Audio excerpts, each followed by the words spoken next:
na hindi namin alam kung ano ba talaga yun. Tapos double pa rin cheesiest cheese slices with double BPS patties. Grabe. I love it. Meron pa tayo para Nagugutom ka na ulit? Kakain mo lang. Tignan nyo naman. Tignan nyo yung na double cheesy goodness. O, di ba? Yung cheese na wala. O, siya na yan. Ito muna yung The BTS BPS, the natin. BPS. Sino ba dito ang bibili after ng event na to? Ako. Nagugutom naman talaga.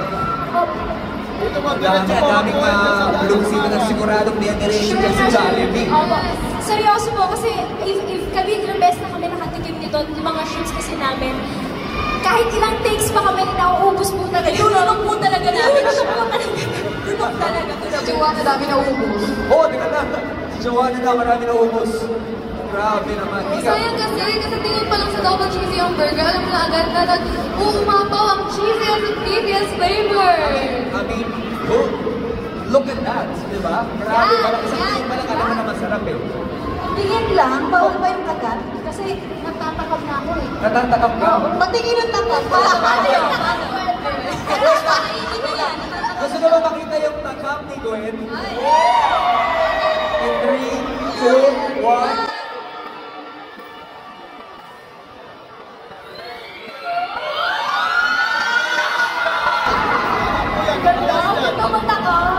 Manalo pa nito. Say next, Gwen. Kasi, oh shucks, yung nararamdaman natin eh. Oh shucks. Meron bang ganun ngayon?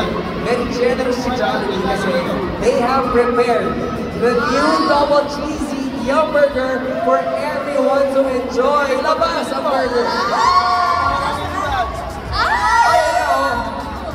The double cheesy Yum Burger. Thank you so much.